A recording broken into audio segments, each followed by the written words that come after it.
जो लेक्चर होता है ये मोस्टली उर्दू में होता है, टर्मिनोलॉजीज के अलावा. It's just for your ease because our mind can interpret the language which is our first language. Does anybody of you face any problem in understanding, or you people want it to be in complete English? Because when you are in the Viva,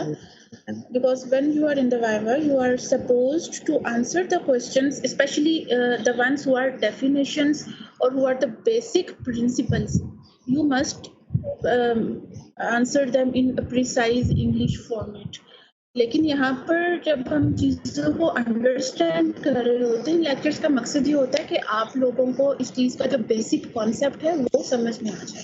लेकिन अगर किसी को कोई problem आती है कि इस form में हम नहीं समझ सकते, we need the lecture in proper English, तो हम उसको कन्वर्ट कर देंगे. यहाँ भी प्रॉब्लम हो बता दीजिए. केमिकल प्रॉपर्टीज ऑफ मोनोसैकेराइड्स की बात करने से पहले हम थोड़ा सा ये रिकॉल करेंगे कि शुगर्स हैं, सिंपल शुगर्स हैं, उनमें होता क्या है. 2 कंपोनेंट्स होते हैं, या तो उसके अंदर एल्कोहलिक ग्रुप प्रेजेंट होते हैं या अंदर एक कोई फंक्शनल ग्रुप प्रेजेंट होता है. तो जब हम केमिकल प्रॉपर्टीज की बात करते हैं तो हम इन्हीं दोनों की बेसिस पे देखेंगे. कुछ ऐसे रिएक्शंस हैं जो शुगर्स अपने एल्कोहलिक ग्रुप की वजह से, और कुछ ऐसे रिएक्शंस होते हैं जो कि शुगर्स अपने एल्डिहाइड या कीटोन ग्रुप जो उनके अंदर प्रेजेंट है उनकी वजह से दे रही होती हैं. अगेन यहाँ पर एमसीक्यू के पॉइंट ऑफ व्यू से अगर आप देखते हो तो यहाँ पे आपको कुछ रिएक्शंस के नाम नजर आ रहे हैं.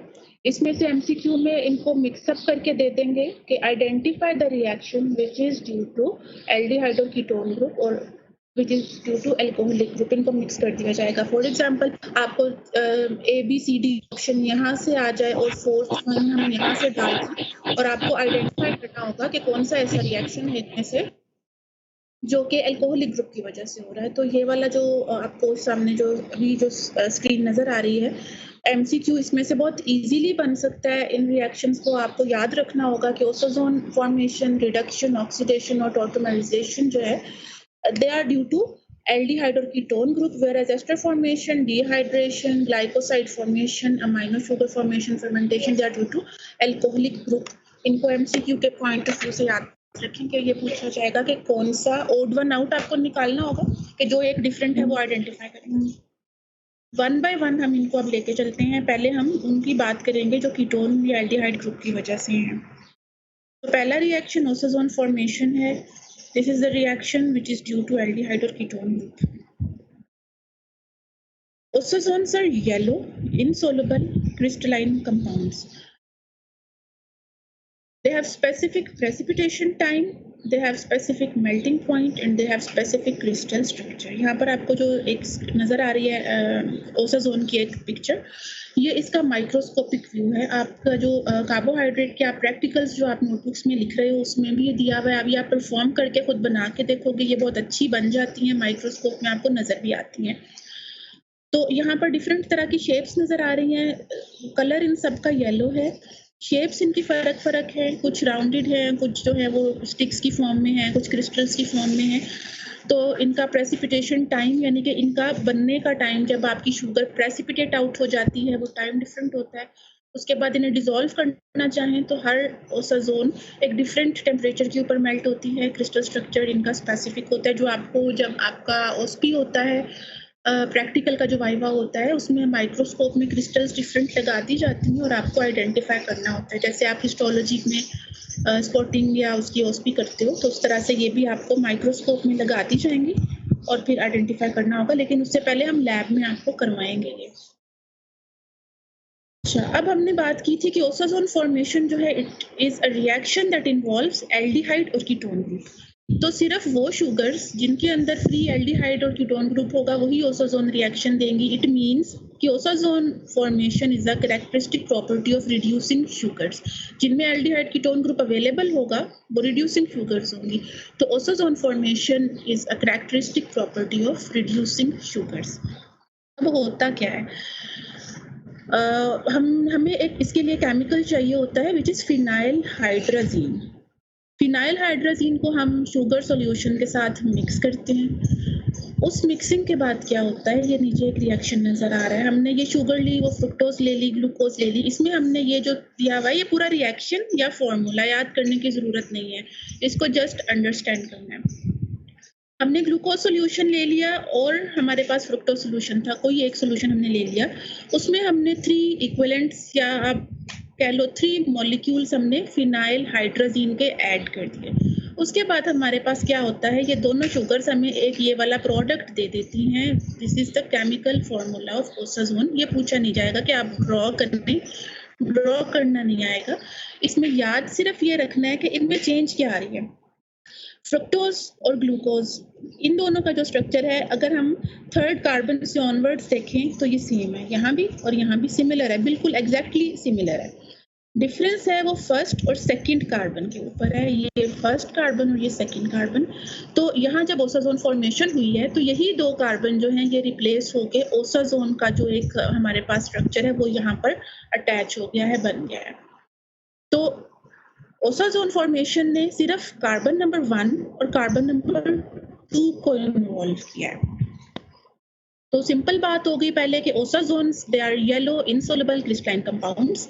इनका स्पेसिफिक प्रेसिपिटेशन टाइम है, स्पेसिफिक मेल्टिंग पॉइंट है और इनका अलग अलग स्पेसिफिक सा स्ट्रक्चर है।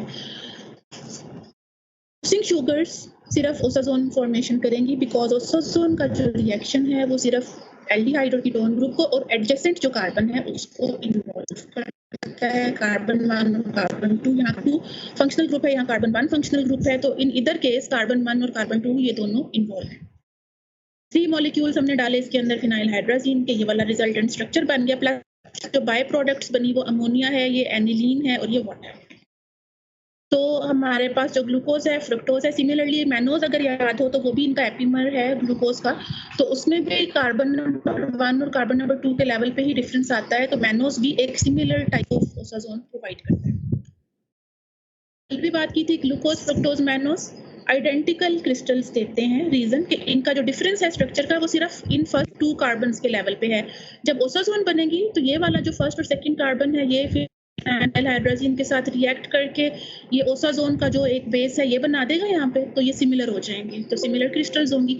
इसी तरह गैलेक्टोज जो है वो हमें एक डिफरेंट टाइप की ओसाज़ोन देता है बिकॉज यहाँ जो डिफरेंस है वो कार्बन नंबर 4 पे है। ओसाज़ोन बनने के बाद भी ये कार्बन नंबर 4 वाला डिफरेंस एग्जिस्ट करेगा। ये क्वेश्चन बहुत फ्रीक्वेंटली आपका प्रैक्टिकल के वाइवा में भी पूछा जाता है और जो आपका जनरल वाइवा हो रहा होता है उसमें भी आता है कि glucose, fructose, mannose same crystals देते हैं। गैलेक्टोज भी एक एल्डिहाइड ही है और ये इनसे एपिमर भी है, सिमिलर स्ट्रक्चर है। तो इसकी ओसाज़ोन डिफरेंट क्यों है? तो डिफरेंस कार्बन नंबर 4 पे है which is not involve in osazone formation. Reaction याद करने की जरूरत नहीं है, सिर्फ इसको आप देख लें कि ये हमारे पास शुगर है, इसके अंदर हमने फिनाइल हाइड्रोजीन ऐड किया तो ये इंटरमीडिएट्स कुछ बनते हैं, फिनाइल हाइड्रोजोन बनता है, देन कीटो डेरिवेटिव बनता है और फाइनली ओसाज़ोन। इसको याद करने की जरूरत नहीं है अगर आप ये वाली चीज याद रखते हो कि 3 मॉलिक्यूल्स फिनाइल हाइड्रोजीन के डालने हैं।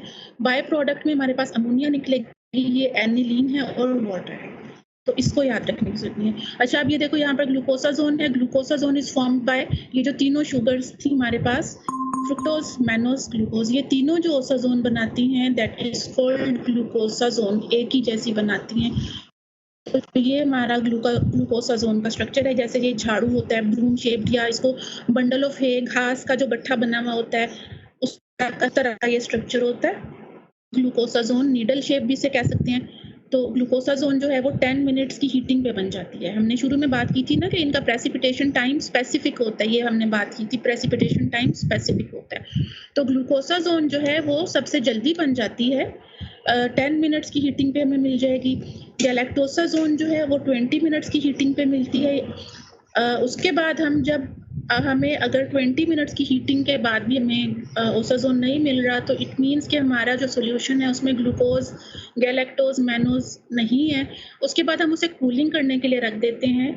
तो 15 मिनट्स की कूलिंग पे अगर क्रिस्टल्स आ जाएं तो वो मेल्ट ओसाज़ोन के होते हैं जिनकी ऐसी सी सनफ्लावर लाइक शेप होती है। अगर अभी भी 15 मिनट्स के बाद भी क्रिस्टल्स नहीं मिले तो आप उसको फर्दर रख दें, उसको 25 मिनट्स टोटल के बाद देखेंगे तो उसमें लैक्टोसाज़ोन के ये कॉटन बॉल जैसे रुई के गाले से होते हैं, ऐसे क्रिस्टल्स मिलते हैं। थोड़ी एक्यूरेट शेप अगर देखें तो माइक्रोस्कोप में समहाउ ऐसी शेप नज़र आती है, नीडल शेप्ड क्रिस्टल्स ओसाजोन के। ये हमें मिल जाते हैं गैलेक्टोसाजोन के थोड़े से बड़े प्लेट लाइक क्रिस्टल्स हैं। ये सनफ्लावर लाइक क्रिस्टल्स हैं और ये पफ बॉल्स हैं। सारे येलो कलर में आते हैं और ये सारे आप इंशाल्लाह ताला वापस आते हो तो लैब में हम आपको दिखाएंगे। तो ओसाजोन फॉर्मेशन को अगर सिंपली रिवाइज करें तो ये एक ऐसा रिएक्शन है जो एल्डिहाइड या कीटोन ग्रुप की प्रेजेंस से होता है। That's why we say that osazone reaction is characteristic of reducing sugars. Carbon number 1 and carbon number 2. Or more accurately, we can say that functional group carbon, carbonyl carbon, and adjacent carbon. They are responsible for osazone formation. Osazone हमें 4 तरह की मिलती हैं, glucose, गैलेक्टोसाजोन, माल्टोसाजोन और लैक्टोसाजोन। इनका बनने का time ये heating 10 minute heating, 20 minute heating, cooling पे मिलते हैं, ये फर्दर कूलिंग पे मिलते हैं। रिएक्शन हमारे पास आ जाता है वो है बेटा इसमें कोई ओसाजोन फॉर्मेशन समझ आ गई है? Is everything clear? Yes, ma'am. Yes, ma'am. Yes, ma'am. Okay, thank you बेटा, thank you for your response. अगला जो रिएक्शन है वो है रिडक्शन ऑफ शुगर्स। ये लफ्ज़ याद रख लो, जहाँ भी शुगर रिड्यूस होगी वहाँ अल्कोहल बनेगी और जहाँ भी ऑक्सीडाइज होगी वहाँ एसिड बनेगा। ठीक है, रिडक्शन से अल्कोहल बनेगी, ऑक्सीडेशन से एसिड बनेगा। अगेन ये एक रिएक्शन है जो एल्डिहाइड या कीटोन ग्रुप की वजह से है। तो पहले हम रिडक्शन की बात करें। हमने जब कार्बोहाइड्रेट्स को डिफाइन किया था वो सबसे पहले डेफिनेशन तो हमने ये कहा था कि ये पॉलीहाइड्रोक्सी अल्कोहल्स हैं जिनमें एक फंक्शनल ग्रुप प्रेजेंट है। अब जब हम फंक्शनल ग्रुप को रिमूव कर दें, इसके अंदर से हम उसको रिड्यूस कर दें, तो बाकी हमारे पास क्या बचेगा?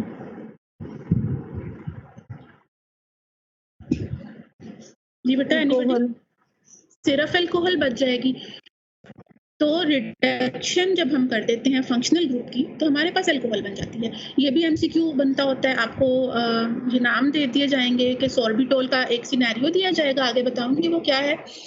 तो एक सिनेरियो दे दिया जाएगा कि एक ऐसी अल्कोहल है जिसकी ये कैरेक्टरिस्टिक्स और यूजेस हैं, तो कौन सी शुगर इस अल्कोहल को बनाती है? ग्लूकोज से सॉर्बिटोल बनती है, गैलेक्टोज से गैलेक्टिटोल, मैनोज से मैनिटोल बन जाएगी और जो फ्रक्टोज है वो सॉर्बिटोल भी दे देती है, मैनिटोल भी बनाती है। ऐसा क्यों होता है कि सॉर्बिटोल जो है वो इन दोनों से बनती है? ग्लूकोज का ये फंक्शनल ग्रुप है, हमने इसकी रिडक्शन की तो ये स्ट्रक्चर आ गया। ये हमारे पास फंक्शनल ग्रुप था जिसमें डबल बॉन्ड प्रेजेंट था। यहाँ पर हमने इसको रिड्यूस किया, ये हाइड्रोजन ऐड हो गई तो ये हमारे पास सॉर्बिटोल बन गई। फ्रक्टोज का कार्बन नंबर 2 पर डबल बॉन्ड था, रिड्यूस किया तो ये हमारे पास इस फॉर्म में आ गई। तो जो मैनिटोल का स्ट्रक्चर है वो कार्बन नंबर 2 पे सिर्फ एक थोड़ा सा इसके अंदर डिफरेंस है कि हाइड्रोक्सिल ग्रुप की जो ओरिएंटेशन है यहाँ पे राइट है और यहाँ पर ये लेफ्ट हो गया। तो अगर हाइड्रोक्सिल ग्रुप लेफ्ट पे होगा तो ये मैनिटोल होगी। तो ये यहाँ पर अपडेट कर जाता है। अगर तो हमारा जो हाइड्रोक्सिल ग्रुप है यहाँ होगा तो सॉर्बिटोल होगी और यहाँ होगा तो मैनिटोल होगी। मैम जी बेटा, मैम ये सिंगली बॉन्डेड है तो ये रोटेट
जा रही है। बेसिकली नेचर ने ये एक प्रोटेक्टिव मैकेनिज्म बनाया था कि अगर इंसुलिन नहीं भी है, डेफिशिएंट हो गई है, तो ब्रेन काम करता रहे, किडनी काम करते रहे, लेकिन ये वाला जो एक्स्ट्रा चीज है ये उसको डैमेज कर देती है। एग्जैक्ट कंट्रोल वाला होता तो डायबिटीज की प्रॉब्लम होती ही ना। ठीक है मैम, फिर तो अर्ली स्टेजेस में ही बहुत ज्यादा ग्लूकोज जो है इन सेल्स में आ जाना चाहिए और डैमेज हो जाना चाहिए इन ऑर्गन्स को। कुछ तो होता है जो 80 साल तक इतनी या early 90 साल बेटा तक कंट्रोल करता है। बिल्कुल होता है, लेकिन ये चीजें अगर अनकंट्रोल्ड डायबिटीज में होती है, जब कोई डायबिटीज डायग्नोज हो जाती है ना, तो लोग उसे कंट्रोल करना शुरू कर देते हैं। और सिमिलरली हमारी जो बॉडी है वो नेचर ने इतनी प्लायबल बनाई कि एक दिन कोई बीमारी आई और हम बिल्कुल ही ढह गए। ये चीजें स्लो स्लो हो गई होती हैं। ऐसा नहीं है कि एक साल में एक ही दिन हमारी बॉडी में रिपेयर मैकेनिज्म्स भी हैं। जो हम डिजीनोबायोटिक्स और ये चीजें पढ़ेंगे तो हमारी बॉडी में कुछ रिपेयर मैकेनिज्म्स भी होते हैं कि जिस वक्त ये फेस थोड़ी सी हेल्ड हुई भी होती है तो उन चीजों को रिपेयर के ऊपर लगा दिया जाता है। स्लो होती हैं ये चीजें, आपकी बात ठीक है, लेकिन अगर डायबिटीज भी यूजुअली आप देखो जितने भी डायबिटिक्स होते हैं वो अपनी डायबिटीज को समहाउ कंट्रोल भी कर रहे होते हैं। अगर टोटली अनकंट्रोल, जैसे 1940 से पहले जब इंसुलिन डिस्कवर नहीं हुई थी तो डायबिटिक्स में बहुत अर्ली डेथ हो जाती थी। अब इसकी मेडिसिन अवेलेबल हैं। जब कोई ज़्यादा ही होता है, थोड़ी सी वीकनेस, को ज़्यादा ही परेशान होता है, तो फिर वो कुछ अर्सा के लिए बहुत स्ट्रिक्टली कंट्रोल पे आ जाते हैं, देन अगेन छोड़ देते हैं। तो जब डायबिटीज़ की ट्रीटमेंट अवेलेबल नहीं थी तब बहुत अर्ली लाइफ एक्सपेक्टेंसी डायबिटीज़ वालों की बहुत कम थी। नेक्स्ट आ गया हमारे पास मैनिटोल। मैनिटोल के भी सोर्सेज वेजिटेबल सोर्सेज हैं और उसके अलावा ये रिडक्शन प्रोडक्ट है मैनोज की भी और फ्रुक्टोज की। ऑस्मोटिक डायूरेटिक है ये। ऑस्मोटिक डायूरेटिक का मतलब क्या है कि ये डायूरेटिक मीन्स ये यूरिन प्रोड्यूस करता है ड्यू टू ऑस्मोटिक इफेक्ट। तो ये ब्लड के अंदर जाता है, किडनी इसको यूटिलाइज करके इसे यूरिन प्रोडक्शन को इंक्रीज कर देता है। तो जब रीनल फेलियर हो रहा होता है, अर्ली स्टेजेस में यूरिन प्रोड्यूस नहीं हो रहा, तो वहाँ पर मैनिटोल रीनल फेलियर को थोड़ा सा काउंटर करने की कोशिश करता है। उसके अलावा दो कंडीशंस होती हैं, इंट्राक्रेनियल प्रेशर जब ज़्यादा हो जाए या इंट्राओकुलर प्रेशर ज़्यादा हो जाए। इंट्राक्रेनियल मींस कि जब ब्रेन के अंदर कुछ ऐसी इन्फेक्शन हो गई है, कोई ब्लॉकेज हो गई है, कोई ट्रॉमा ऐसा हो गया है जिसकी वजह से CSF का प्रेशर ज़्यादा हो गया है। और दूसरी चीज़ आई की कंडीशन है जिसमें आई के अंदर जो फ्लूइड होता है,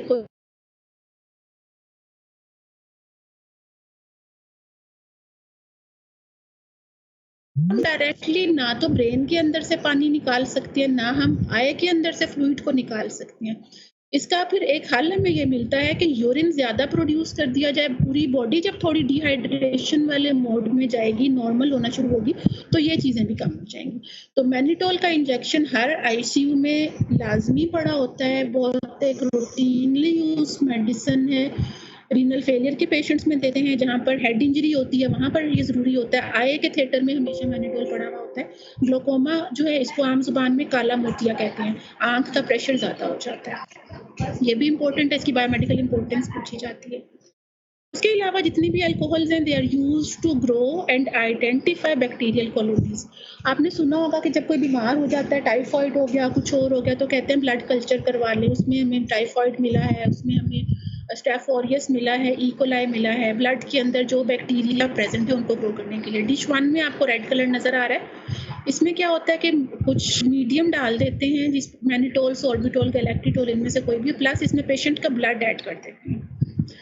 अब जो मैनिटोल, सॉर्बिटोल, गैलेक्टिटोल है, ये उस बैक्टीरिया के लिए एज अ फूड काम करता है और as a preservative, as a protective agent काम करता है। आगे ब्लड हाइड्रोलाइज हो गया, ख़त्म हो गया, और आहिस्ता आहिस्ता देखो इसके अंदर ये जो ये ग्रोथ नज़र आ रही है, इसमें बैक्टीरिया, इसको सील किया हुआ होता है। आफ्टर मैनी डेज इसको देखते जाते हैं, इसके अंदर अगर ये ग्रोथ आ गई है तो कुछ कॉलोनीज को हम नेकेड आई से भी आइडेंटिफाई कर लेते हैं, अदरवाइज हम इन्हें माइक्रोस्कोप में देखते हैं और हम आइडेंटिफाई करके ये बता सकते हैं कि ये कौन सा बैक्टीरिया है जिसकी ये ग्रोथ हुई है। तो इट इज़ यूज्ड, ये सारी की सारी they are used to grow and identify bacterial colonies. तो इससे हम इन्फेक्शंस को डायग्नोज करते हैं और इसी से हम एंटीबायोटिक्स को भी देखते हैं। ये अब जो हमारे पास प्लेट है, इसके अंदर एंटीबायोटिक अगर ऐड कर दी जाए तो फिर रेस्पॉन्स देखेंगे कि क्या ये कॉलोनीज खत्म हुई है या नहीं हुई। अगर खत्म हो जाएंगी तो हम कहेंगे इस एंटीबायोटिक को ये वाला बैक्टीरिया सेंसिटिव है, और अगर वो एंटीबायोटिक इसके अंदर इंसर्ट करने पे ये एज इट इज पड़ी रहती है तो हम कहते हैं कि ये वाला जो बैक्टीरिया है हमारी गिवन एंटीबायोटिक को रेजिस्टेंट हो चुका है। तो आगे आगे हमारे पास ऑक्सीडेशन है। ऑक्सीडेशन से शुगर एसिड्स बन जाती हैं और ये भी एल्डिहाइड्रोकीटोन ग्रुप की वजह से होता है। ऑक्सीडेशन जब होती है तो हमारे पास ग्लूकोज 3 तरह के एसिड्स बना रहा है, gluconic acid, glucuronic acid and glucaric acid. जैसे हमने फ्रक्टोज की बात की थी कि ये 2 तरह की अल्कोहल्स बनाता है, तो कंडीशंस फर्क है यहाँ पर। ये सिंपल थी तो मैंने लिख दी यहाँ पे। अगर तो सिंपली ब्रोमीन वाटर के साथ रिएक्ट करवाया जाए तो ये 2 एसिड्स बनते हैं, और अगर नाइट्रिक एसिड जो कि एक स्ट्रॉन्ग एजेंट है तो ग्लूकैरिक एसिड बनता है। इसका क्वेश्चन एक तो सिंपली ये आता है कि ग्लूकोज कौन कौन से एसिड्स देता है, ये हो गया। और दूसरी चीज आ जाती है कि ग्लूकोनिक एसिड के अंदर कार्बन नंबर 1 के ऊपर ऑक्सीडेशन हुई है, ग्लूकुरोनिक एसिड में कार्बन नंबर 6 पे ऑक्सीडेशन हुई है, और ग्लूकैरिक एसिड जो है या ग्लूकोसैकेरिक एसिड, ग्लूकैरिक एसिड भी कहते हैं, इसमें इन दोनों के ऊपर कार्बन 1 और कार्बन 6 दोनों के ऊपर रिएक्शन हुआ है।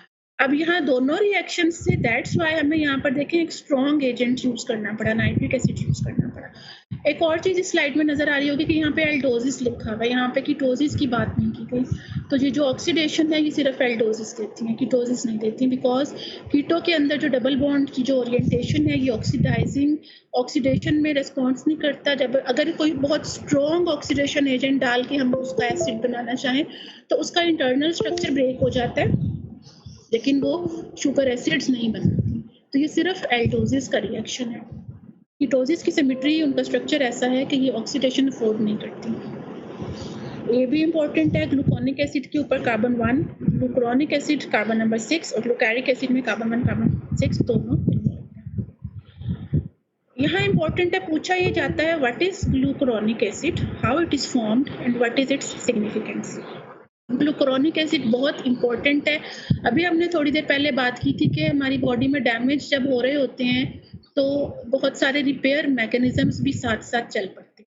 तो ग्लूकुरोनिक एसिड जो है ये भी एक इसी तरह से हमारी बॉडी के अंदर एक सफाई करने वाला, एक करेक्शन करने वाला, डिटॉक्सिफिकेशन करने वाला एक सब्सटेंस है, और ये बहुत इंपॉर्टेंट है। अगर ये ना हो तो बहुत सी डिजीजेस जिसमें कैंसर्स भी शामिल हैं वो हो जाती हैं। ग्लूकुरोनिक एसिड हमारी बॉडी में यूरोनिक एसिड पाथवे से बनता है, सिर्फ इसका नाम याद रखना है, इसकी डिटेल सेकेंडरी सिलेबस में है। तो अभी आप सिर्फ ये याद रखोगे कि ये यूरोनिक एसिड पाथवे में बनता है, और आपने ये बताना है कि oxidation of glucose at carbon number 6 gives glucuronic acid. और हमारी बॉडी में ये यूरोनिक एसिड पाथवे में लिवर में बन रहा होता है। म्यूकोपॉलीसैकेराइड्स जो कॉम्प्लेक्स कार्बोहाइड्रेट्स हैं उनका कॉन्स्टिट्यूएंट है, और ये स्ट्रॉन्ग रिड्यूसिंग प्रॉपर्टीज हैं।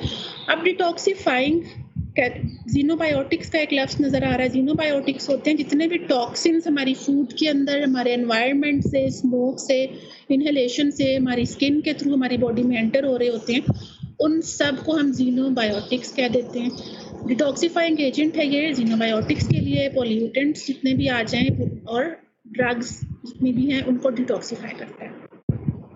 डिटॉक्सिफाई ये करेगा कैसे? सिंपल बात है कि जो चीज़ें कॉम्प्लेक्स होती हैं, ज़्यादा उनका स्ट्रक्चर कॉम्प्लेक्स होता है, ना तो हमारा लिवर उन्हें मेटाबोलाइज करता है और ना ही हमारे किडनीज उन्हें एक्सक्रीट करते हैं। तो ग्लूकुरोनिक एसिड क्या करता है कि ये उन्हें कॉन्जुगेट कर लेता है उनके साथ, उन जैसे बिलिरुबिन है, स्टीरॉइड्स हैं, बेंजोइक एसिड्स हैं, और जितने भी टॉक्सिन्स को ये बाइंड करता है। इनके साथ कॉन्जुगेट करने के बाद इनको सोलुबल फॉर्म में कन्वर्ट कर देता है। अब ये सोलुबल फॉर्म ऐसी होती है कि लिवर के लिए भी इजी हो जाता है इसको एक्सक्रीट करना, और किडनी के लिए भी इजी हो जाता है इसको यूरिन में एक्सक्रीट कर देना। तो ये इसके सिंपल 3 काम है, कॉन्जुगेशन, सोलुबलाइजेशन एंड एक्सक्रीशन। ग्लूकुरोनिक एसिड हमारे पास बना था ग्लूकोज से, उसकी ऑक्सीडेशन से कार्बन नंबर 6 पे। डिटॉक्सिफिकेशन करता है, ये टॉक्सिन्स के साथ बाइंड कर लेता है, उन्हें कॉन्जुगेट कर लेता है उनके साथ, उनको सोलुबलाइज करता है, और सोलुबलाइजेशन करने के बाद उन्हें लेस टॉक्सिक बना के उनकी एक्सक्रीशन करा देता है। अगली चीज आ गई टॉल्टोमेराइजेशन। अब ये जो रंग बिरंगी टेस्ट ट्यूब्स हैं, ये blue, green, yellow, orange, red, ये सिनेरियो याद है? किसी रिएक्शन में पढ़ा है कभी पहले? Anyone knows this sequence? Blue, green, yellow, orange and red.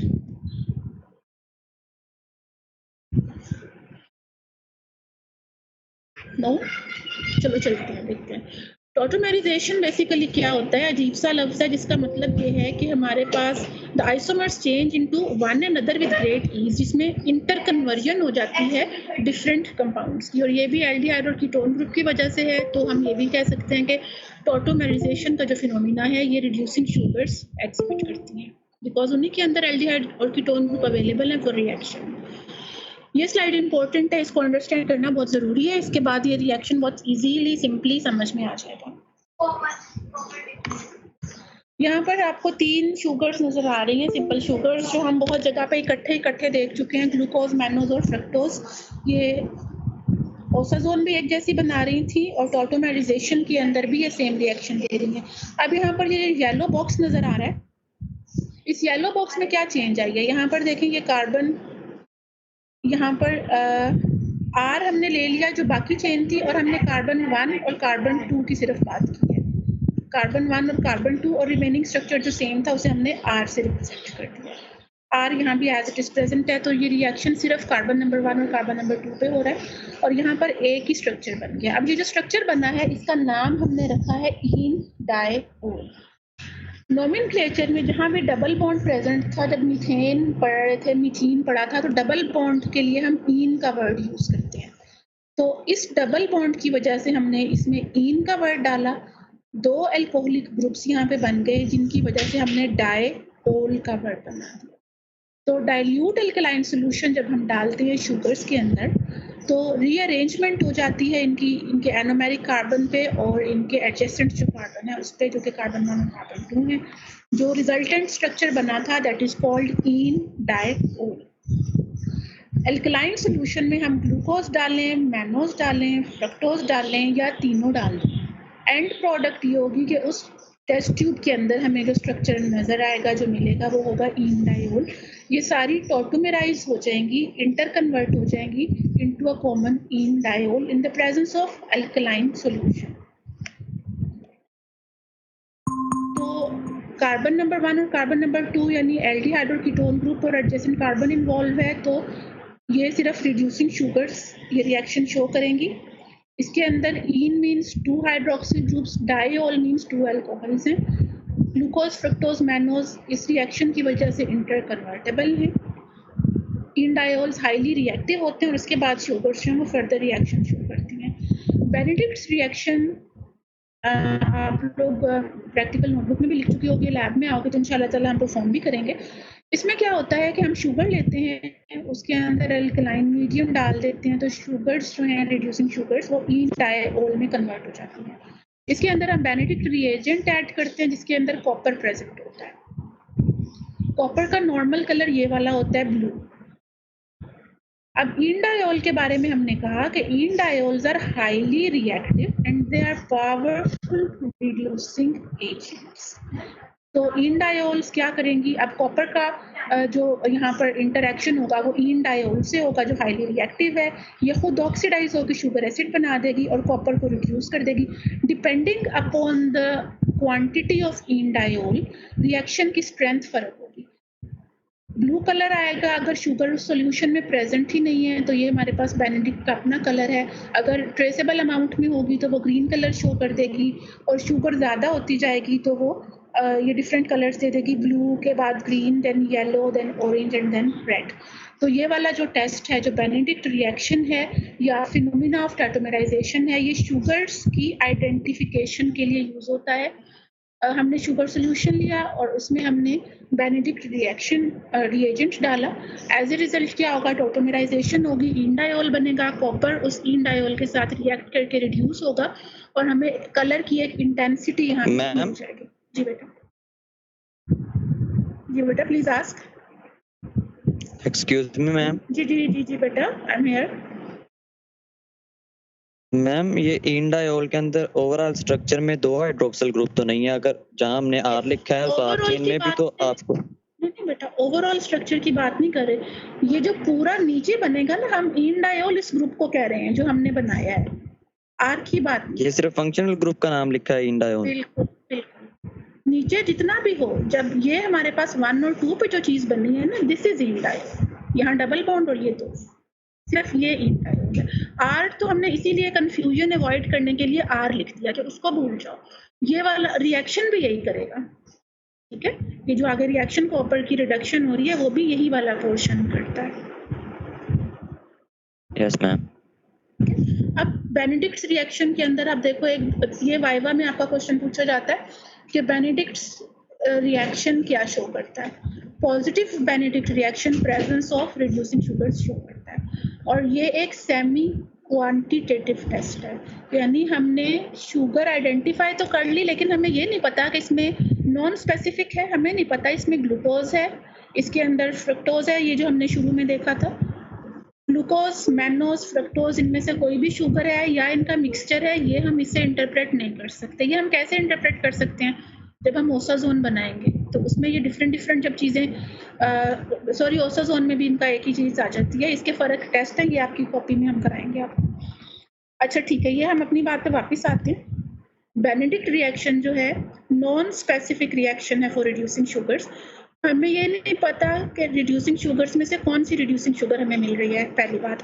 Number 2, ये सेमी क्वांटिटेटिव टेस्ट है, यानी हम पार्शियली बता सकते हैं कि शुगर की अमाउंट कितनी है, ट्रेसेबल है, मॉडरेट है या लार्ज अमाउंट में है।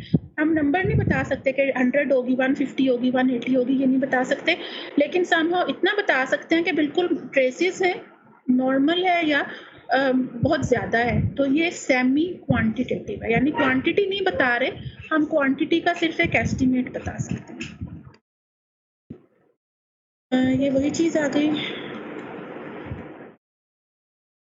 पॉजिटिव है फॉर रिड्यूसिंग शुगर्स, बिकॉज हमने देखा फंक्शनल ग्रुप के ऊपर रिएक्शन हो रहा है, अगर फंक्शनल ग्रुप फ्री नहीं है तो ये नहीं होगा।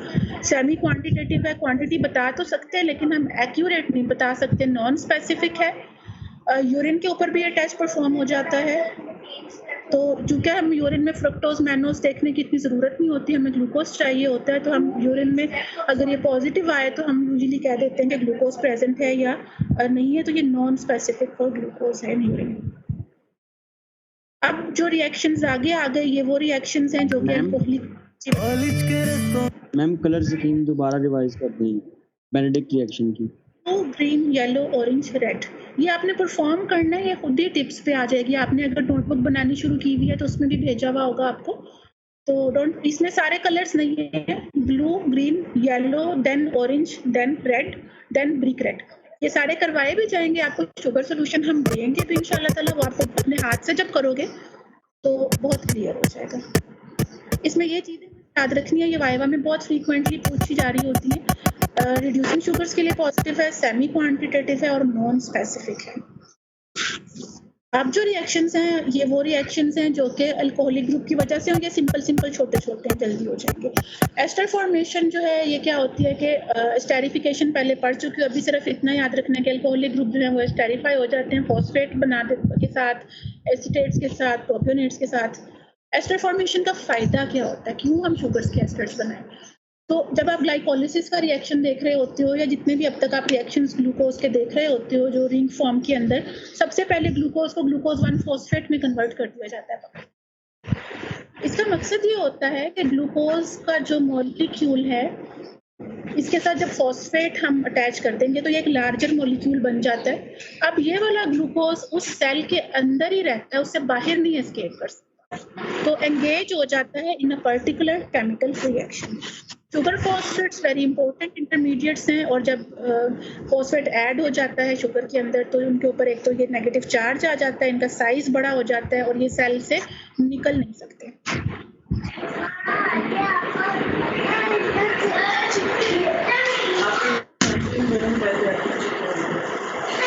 कुछ और आ रहा है, इस म्यूट द माइक, इसका माइक ऑन है।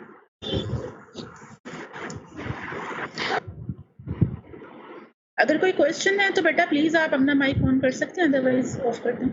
अच्छा, अगली चीज आ जाती है dehydration bye strong acids. Dehydration bye strong acid, ये जो एक टेस्ट ट्यूब नजर आ रही है मॉलिश टेस्ट की है, जिसमें ऊपर और नीचे क्लियर सॉल्यूशन और दरमियान में एक पर्पल रिंग नजर आ रहा है। मोनोसेकेराइड्स जो है, इसमें हम करते क्या है कि हम सबसे पहले शुगर सॉल्यूशन ले लेते हैं जो नीचे नजर आ रहा है, उसके बाद हम मॉलिश रिएजेंट ऐड कर देते हैं।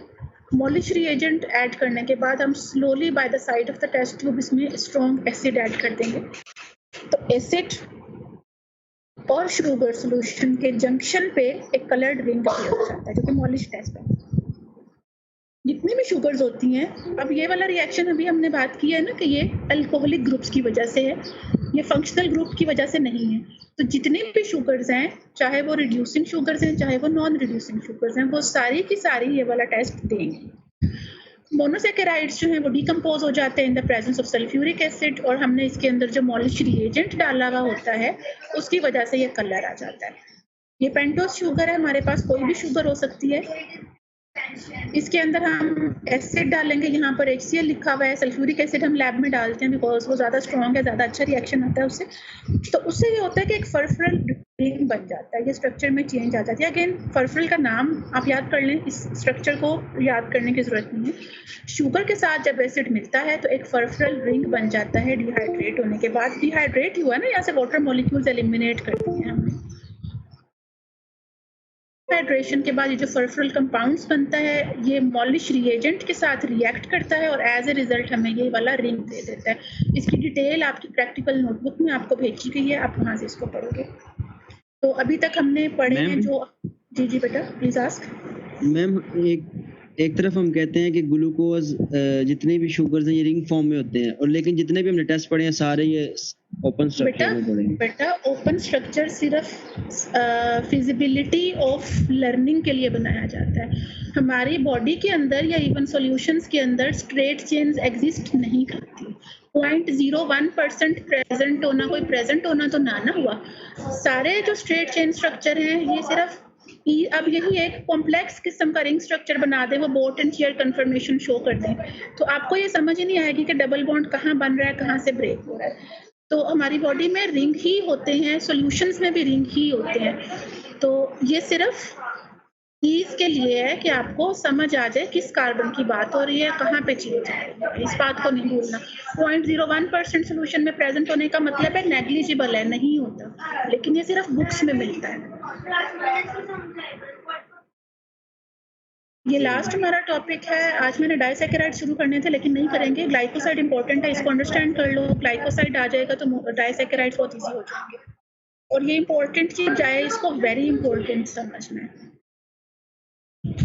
जिन लोगों ने आगे जाके कार्डियोलॉजी में जाना है उनकी सारी जिंदगी ग्लाइकोसाइड्स लेते देते गुजरनी है। तो जो कार्डियोलॉजी में जाना चाहते हैं वो इसको वेरी वेरी इंपॉर्टेंट समझ के पढ़ेंगे। एंड आई होप कि 5 मिनट्स में मैं आपको फ्री कर दूं ताकि आप लोग जाके कुछ खा पिए। ग्लाइकोसाइड्स जी बेटा, मैं जाना चाहता हूँ कार्डियोलॉजी। बिल्कुल, फिर ग्लाइकोसाइड्स टिप्स पे होने चाहिए। और आई विश कि आप जहाँ जाना चाहते हो आपको अल्लाह ताला कामयाबी से वहाँ लेके जाए। एक बात बताना चाहती हूँ कि आपको बहुत सारे लोग, आपके सीनियर्स, आप लोग खुद भी कहोगे ये जो बेसिक्स की जो बुक्स है ना, इनका क्लिनिकल से कुछ लेना देना नहीं है। सुना है कभी इनका क्या फायदा है? हमारा तो अभी इंटरेक्शन ही नहीं हुआ, अभी तक कोई इंटरेक्शन ही नहीं हुआ। हाँ, आपको ये बात कही जाएगी कि ये बेसिक्स की जो बुक्स है ना, इनका नहीं फायदा होता, क्लिनिकल अच्छा होना चाहिए। तो जब आपकी बात आती है ना, जैसे आप में से हर एक अपना टीम लेके आया हुआ है, कोई कार्डियोलॉजी में जाना चाह रहा है, कोई न्यूरो में जाना चाहेगा, तो जब आपने जिस तरह से एंट्री टेस्ट में कम्पीट किया है, तो इसी तरह से जब आप स्पेशलाइजेशन चूज कर रहे होते हो वहाँ पे भी बहुत ज़्यादा कंपटीशन होता है।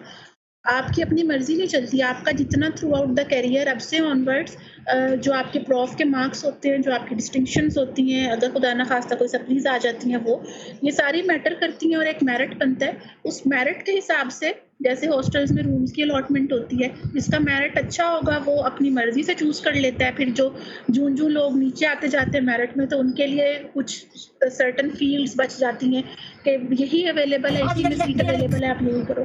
तो आपके जो मार्क्स हैं, जो आपके डिस्टिंक्शंस हैं, आई विश कि all of you get them. तो वो इम्पोर्टेंट होती है कि आपने फर्दर कहाँ चूज करना है। अगर आप इन ईयर्स को, इन छोटे छोटे सब्जेक्ट्स को लाइटली लोगे तो फिर आगे प्रॉब्लम वहाँ आती है कि जाना तो मैंने किसी एक इस फील्ड में जाना था, लेकिन सीट मुझे वहाँ मिल रही है, तो सारी उम्र एक हाफ हार्टेड आप काम कर रहे हो। और एक इम्पॉर्टेंट चीज़ ये कि आप जो है मेहनत करने के साथ साथ हर सब्जेक्ट में, हर क्लास में ये ज़रूर लेक्चर में नोट करते जाओ कि इसमें से आपको याद क्या करना है। पूरी बुक याद नहीं कर सकते, कुछ चीज़ें हैं जो हमेशा पूछी जाती हैं। आपकी तैयारी स्मार्ट तैयारी होनी चाहिए।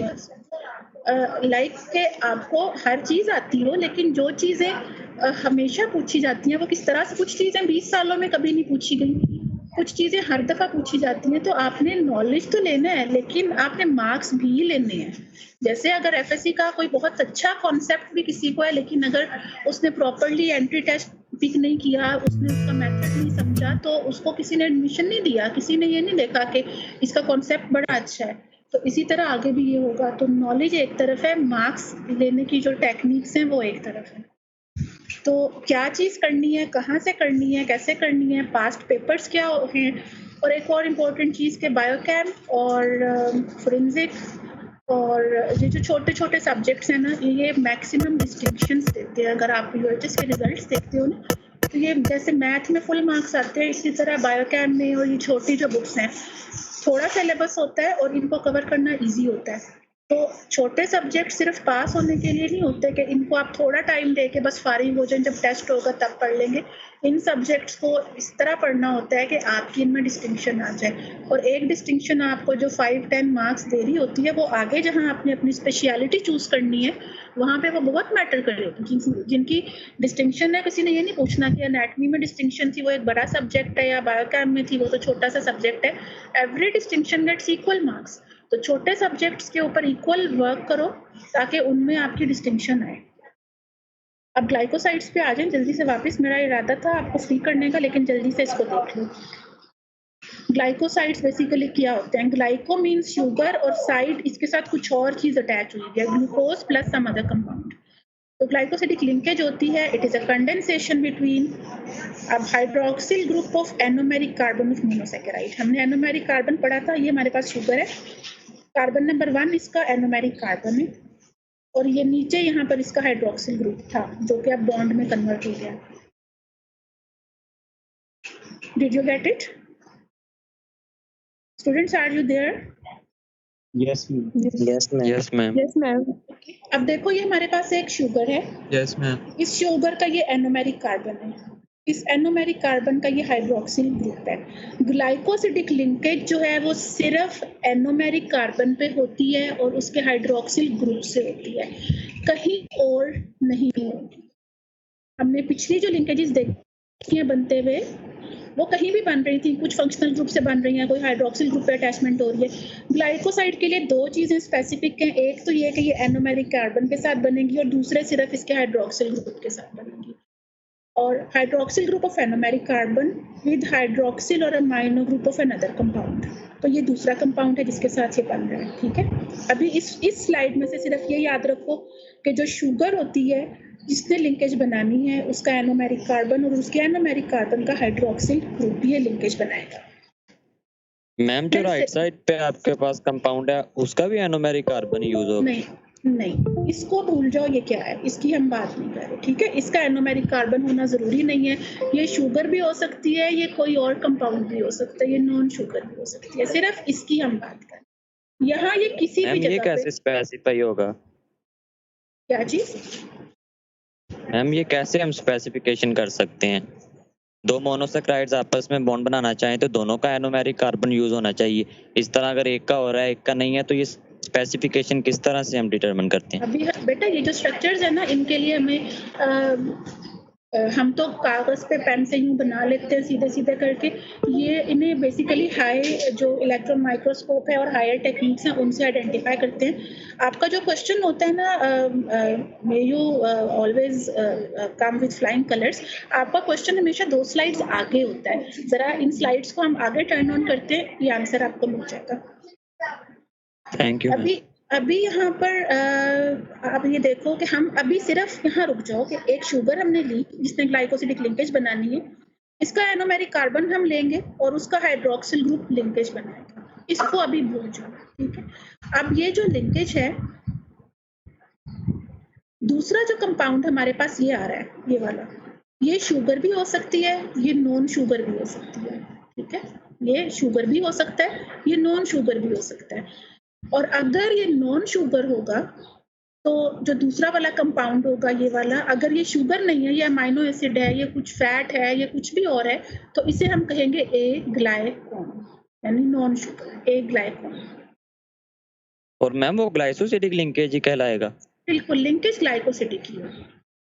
ग्लाइकोसिडिक लिंकेज में भी ओ ग्लाइकोसिडिक लिंकेज और एन ग्लाइकोसिडिक लिंकेज, ठीक है।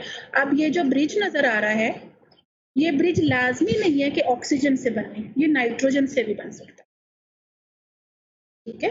यहाँ अमोनिया एक्सक्रीट होगी, यहाँ से जो हाइड्रोक्सिल का H था वो रिमूव हो गया, और यहाँ पर आगे इसकी एग्जांपल मैं दिखाती हूँ। अभी तक ये बात हुई हमारी कि ग्लाइकोसिडिक लिंकेज बनती है बाय शुगर, जिसके अंदर एनोमेरिक कार्बन का हाइड्रोक्सिल ग्रुप इन्वॉल्व होता है, नंबर 1। जो दूसरा कंपोनेंट होगा वो शुगर भी हो सकता है, वो नॉन शुगर भी हो सकता है। नॉन शुगर कंपोनेंट को हम ए मींस एब्सेंट होता है ना, aglycone no sugar, non sugar होगा तो उसे ए ग्लाइकोन कहेंगे। तीसरी बात आ गई कि लिंकेज ओ टाइप भी हो सकती है और एन टाइप भी हो सकती है। अगर इसके अंदर अमाइनो ग्रुप इन्वॉल्व होगा दूसरे का, अब ये देखो यहाँ पर ये हमने अमाइनो एसिड लिया एस्पैराजीन, यहाँ अमाइनो एसिड लिया सीरीन। अब यहाँ पर ओ ग्लाइकोसिडिक बॉन्ड नजर आ रहा है कि यहाँ हाइड्रोक्सिल ग्रुप एनोमेरिक कार्बन, इसका हाइड्रोक्सिल ग्रुप, और इसने यहाँ पर सीरीन के हाइड्रोक्सिल ग्रुप के साथ लिंकेज बनाया, H2O निकल गया इसमें से और ऑक्सीजन ब्रिज बच गया। ये ग्लाइकोसिडिक बॉन्ड है ओ टाइप का। अब यहाँ थोड़ा सा ये भी क्लियर हो जाएगा कि एनोमेरिज्म की तो यहाँ पर दूसरी वाली कंपोनेंट के अंदर कोई बात है ही नहीं, हमने सिर्फ इस लिंकेज को देखना है, यहाँ जो भी होगा वो मैटर नहीं करता।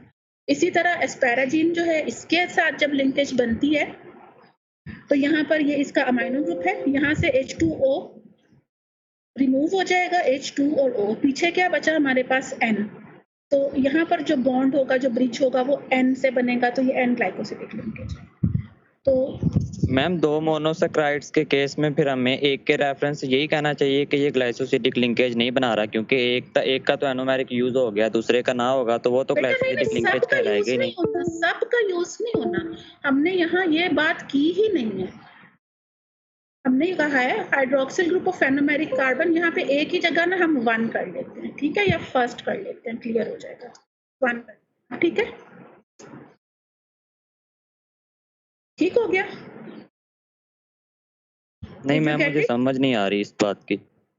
आप इस लाइन को पढ़ो, यहाँ पे हमने पहले ए लिखा था, hydroxyl group of anomeric carbon of, यहाँ पे आप फर्स्ट कह लो या 1 कह लो, ठीक है। मैम 2 मोनोसैकेराइड्स में से अगर एक का भी एनोमेरिक कार्बन यूज हो जाए तो हम उससे ग्लाइकोसिडिक लिंकेज ही कहेंगे। बिल्कुल, बाय कन्वेंशन हमारे लेफ्ट हैंड साइड पे जो शुगर है हमने उसको देखना है, ठीक है। बाय कन्वेंशन जो शुगर हमारे लेफ्ट हैंड साइड पे है हमने उसको देखना है। अब यहाँ कोई एस्पैराजीन है, यहाँ पे सीरीन है, यहाँ पे थ्रियोनीन है, हमें उससे कुछ लेना देना नहीं है, और यहाँ मैंने 1 कर दिया ये वाली चीज। Hydroxyl group of anomeric carbon of first monosaccharide with hydroxyl और amino group of another compound. यहाँ पे हमने शुगर की बात ही नहीं की। अच्छा, जब 2 शुगर्स आपस में बनाएंगे ग्लाइकोसिडिक लिंकेज, तो शुगर्स में तो अमाइनो ग्रुप होता ही नहीं है, तो शुगर्स की ग्लाइकोसिडिक लिंकेज हमेशा ओ टाइप ऑफ लिंकेज होगी। अच्छा, लास्ट पॉइंट ये है कि ग्लाइकोसिडिक लिंकेजेस अल्फा और बीटा हो सकती हैं। आपका जो पॉइंट था कि हमने सेकंड वाले को देखना या नहीं देखना, हमने सेकंड वाले को बिल्कुल नहीं देखना। अब जब हम अल्फा और बीटा की बात करेंगे तो भी हम ये देखेंगे कि हमारी ये जो फेवरेट शुगर है इसके लिए, जो हमारी लेफ्ट हैंड साइड वाली है, अगर वो अल्फा शुगर है ये अल्फा शुगर और ये नीचे की तरफ अल्फा से बॉन्ड बन रहा है, तो ये अल्फा ग्लाइकोसिडिक लिंकेज है। और अगर ये वाली शुगर जो हमारी फेवरेट शुगर है, पहली शुगर है, अगर ये बीटा शुगर थी जिसका हाइड्रोक्सिल ग्रुप ऊपर की तरफ होता है, तो ये बीटा ग्लाइकोसिडिक लिंकेज होगी। इसको मैम नहीं इन देखना। दोनों का स्ट्रक्चर फिर डिफरेंट हो जाएगा और क्रिस्टल जो बनेगा जो हम ऑब्जर्व करेंगे वो भी डिफरेंट होगा। बिल्कुल, नाम भी फर्क हो जाएगा, ठीक है। अल्फा वन फोल्ड लिंकेज से कुछ और बनेगा, बीटा वन फोल्ड लिंकेज से कुछ और बनेगा। लेकिन ये आपको एमसीक्यू में लास्ट ईयर जो हमारा पेपर बना था उसमें इस तरह से 2 स्ट्रक्चर्स दिए गए थे और पूछा गया था लिंकेज आइडेंटिफाई करें, अल्फा लिंकेज है या बीटा लिंकेज है। तो आपने सिर्फ पहली शुगर को देखना है, एनोमेरिक कार्बन, अगर हाइड्रोक्सिल ग्रुप नीचे की तरफ है तो अल्फा और अगर ऊपर की तरफ हो तो बीटा। इसी तरह लिंकेज अगर अल्फा शुगर की वजह से हाइड्रोक्सिल अल्फा पोजीशन में था तो ये अल्फा शुगर है। अब ये शुगर अल्फा हो बीटा हो हमें ऐसा कुछ लेना देना नहीं, हमने सिर्फ इसको देखना है। इसको आप समझ लो कि ये ग्लाइकोसाइड्स में जी मैम कंसीडर कर लेते हैं कि फ्रक्टोज का मिरर इमेज ले लेते हैं, तो फिर कार्बन 1 जो है वो कार्बन 1 के सामने आ जाएगा, तो इस तरह से भी रिएक्शन पॉसिबल है। तो दोनों का एनोमेरिक भी तो यूज हो सकता है। बिल्कुल पॉसिबिलिटी है, हो सकता है, लेकिन जरूरी नहीं है, ठीक है। हो सकता है, जरूरी नहीं है, और कंडीशन मैम नहीं जितने है। भी आइसोमर्स होंगे अच्छा, जितने भी एक और बात। आइसोमर्स होंगे उनका जब हम हम्म, क्रिस्टल स्ट्रक्चर ऑब्जर्व करेंगे तो वो डिफरेंट होगा। जी बेटा, अगला जो डाइसैकेराइड है उसमें हम ये सब चीज़ें यहाँ तक आप पढ़ के आना। अगले में हम डाइसैकेराइड जब स्पेसिफाई करेंगे तो मैं आपसे वो क्वेश्चंस पूछूंगी, आप आंसर करोगे। अभी आपने एक बात की थी कि जब हमने इसका भी एनोमेरिक कार्बन हमने इन्वॉल्व कर दिया तो क्या होगा। ट्रेहेलोज में ऐसा होता है कि दोनों ग्लूकोज का एनोमेरिक कार्बन इन्वॉल्व होता है, तो उस सूरत में हमारे दोनों एनोमेरिक कार्बन जब इन्वॉल्व हो गए थे, दोनों फंक्शनल ग्रुप, तो हमने कहा था रिड्यूसिंग प्रॉपर्टीज खत्म हो गई हैं इसकी, तो वो एक फर्दर कहानी खुल जाती है, ठीक है। इसको पढ़ के और इंशाल्लाह हम नेक्स्ट में। अच्छा, इसके यूजेस खुद पढ़ लेना, ये पूछे जाते हैं। ये स्ट्रक्चर अल्फा बीटा नहीं भूलना। अगर ये शुगर अल्फा है तो ये अल्फा होगा, ये अल्फा बीटा गामा डेल्टा जो भी हो जाए, अगर ये अल्फा है तो ये लिंकेज अल्फा है, अगर ये बीटा है तो ये लिंकेज बीटा लिंकेज है।